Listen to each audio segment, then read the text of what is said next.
నమస్కారం. Welcome to ఏటీ pulse. చాలా రోజులుగా చూస్తున్నాం ఇరాన్కు, ఇస్రాయెల్కు, అమెరికాకు మధ్య జరుగుతున్న యుద్ధం భీకరంగా మారుతుంది. అలాగే నిన్న ఏప్రిల్లో ఆల్రెడీ సీజ్ ఫైర్ ఉన్నా కానీ మళ్ళీ ఇప్పుడు క్షిపణులు ఒకరి దేశం పైన ఒకరు వేసుకోవడం చాలా దారుణంగా తయారవుతుంది పరిస్థితి.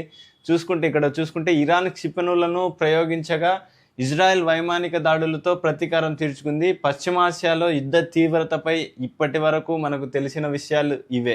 జూన్ 7 ఆదివారం నాడు ఇజ్రాయెల్, ఇరాన్లు పరస్పరం దాడులు చేసుకున్నాయి. దీంతో ఇప్పటికే ఉద్రిక్తంగా ఉన్న మధ్యప్రాచ్యంలో పరిస్థితి మరింత ముదిరే ప్రమాదంపై ఆందోళనలు పెరిగాయి. ఏప్రిల్ నుంచి కాల్పుల విరమణ అమల్లో ఉన్నప్పటికీ మరియు ఈ ఘర్షణ మరింత తీవ్రం కాకుండా అమెరికా ప్రయత్నిస్తున్న తరుణంలో ఈ తాజా దాడులు జరిగాయి. ఇక్కడ చూసుకుంటే విజువల్స్ మనకు అర్థమవుతున్నాయి. ఇప్పుడు ఎయిర్ స్ట్రైక్సే కదా మ్యాక్సిమం, అక్కడ ఆర్మీ ఇక్కడ ఆర్మీ వచ్చి కొట్టుకునేది కాకుండా ఎయిర్ స్ట్రైక్స్, ఎయిర్లో మిసైల్స్ వదలడం జరుగుతాయి. ఇక్కడ చూస్తే మనకు అదే అర్థమవుతుంది విజువల్స్ చూస్తే.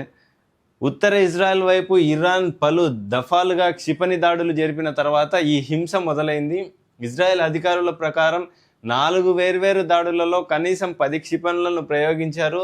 లెబనాన్కు చెందిన ఇరాన్ మద్దతు గల హిజ్బుల్లాను లక్ష్యంగా చేసుకొని బీరూట్లో ఇజ్రాయెల్ జరిపిన ఘోరమైన వైమానిక దాడి జరిగిన కొన్ని గంటల తర్వాత ఈ క్షిపణి ప్రయోగాలు జరిగాయి. ఇరాన్ క్షిపణి దాడి అనంతరం ఇరాన్లోని సైనిక లక్ష్యాలపై ఇజ్రాయెల్ ప్రతీకార దాడులు జరిపింది. పశ్చిమ ఇరాన్లోని వాయురక్షణ వ్యవస్థలు, ఆయుధ కర్మాగారాలతో సహా సైనిక మౌలిక సదుపాయాలను వైమానిక దళం లక్ష్యంగా చేసుకుందని ఇజ్రాయెల్ అధికారులు తెలిపారు. ఆ రోజు తర్వాత యెమెన్ నుండి ఒక బాలిస్టిక్ క్షిపణిని ప్రయోగించడంతో ఇజ్రాయెల్ మరో భద్రతా ముప్పును కూడా నివేదించింది. యెమెన్లోని చాలా ప్రాంతాలను నియంత్రిస్తున్న ఇరాన్ మద్దతు గల హౌతీ గ్రూపు ఈ క్షిపణిని ప్రయోగించిందని ఇజ్రాయెల్ అధికారులు భావిస్తున్నారు. ఆ ఘటనలో ఎటువంటి గాయాలు జరిగినట్లు నివేదించబడలేదు. క్షిపణి దాడులపై స్పందిస్తూ ఇరాన్ ప్రభుత్వం తీవ్రమైన తప్పు చేసింది అని ఇజ్రాయెల్ సైనిక ప్రతినిధి అన్నారు. లెబనాన్లోని హిజ్బుల్లాపై ఇజ్రాయెల్ తన సైనిక చర్యలను కొనసాగిస్తుందని ఆయన హెచ్చరించారు. తిరిగి చెలరేగిన ఈ ఘర్షణలు పెలుసుగా ఉన్న కాల్పుల విరమణ ఒప్పందం కుప్పకూలి మధ్య ప్రాచ్యంలోని పలు దేశాలు మరియు సాయుధ బృందాలు పాల్గొనే ఒక విస్తృత ప్రాంతీయ సంఘర్షణకు దారితీయవచ్చనే భయాలను మరోసారి పెంచాయి. అమెరికా అధ్యక్షుడు డొనాల్డ్ ట్రంప్ సంయమనం పాటించాలని పిలుపునిచ్చినప్పటికీ ఈ దాడుల మార్పిడి జరిగింది. టెహ్రాన్తో ఒక విస్తృత ఒప్పందం దగ్గరలోనే ఉంది. దౌత్య ప్రయత్నాలకు ఆటంకం కలిగించే చర్యలకు పాల్పడవద్దని ఆయన హెచ్చరించారు. అయితే ఇరాన్ క్షిపణి దాడికి గట్టిగా ప్రతిస్పందించాలని ఇజ్రాయెల్ ప్రధానమంత్రి బెంజమిన్ నెతన్యాహుపై మిత్రదేశాలు, ప్రతిపక్ష నాయకుల నుంచి ఒత్తిడి పెరుగుతుంది. ఇటువంటి వార్తలు చూసినప్పుడే భారత్ ఎంత సేఫెస్ట్ కంట్రీనో మనకు అర్థమవుతుంది. ఎందుకంటే ఇప్పుడు ప్రపంచవ్యాప్తంగా పాకిస్తాన్ పైన ఆఫ్ఘనిస్తాన్ దాడులు చేస్తుంది. ఆఫ్ఘనిస్తాన్కి పాకిస్తాన్కి మధ్య భీకర యుద్ధం జరుగుతుంది.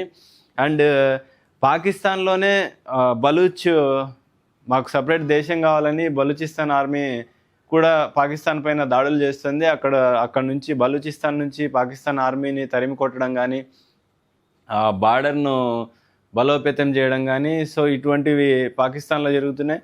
పాకిస్తాన్ పక్కన పెడితే ఇరాన్ న్యూక్లియర్ బాంబ్ తయారు చేయకూడదని ఇస్రాయెల్, అమెరికా ఇరాన్ పైన దాడి చేస్తున్నాయి. అండ్ ఇరాన్ ప్రతిస్పందిస్తుంది. ఇది చాలా రోజులుగా జరుగుతూనే ఉంది యుద్ధం.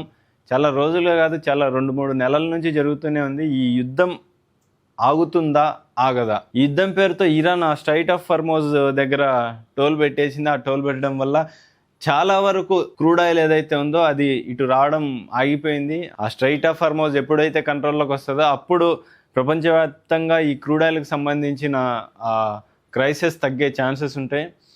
చూద్దాం ఏం జరుగుతుందో.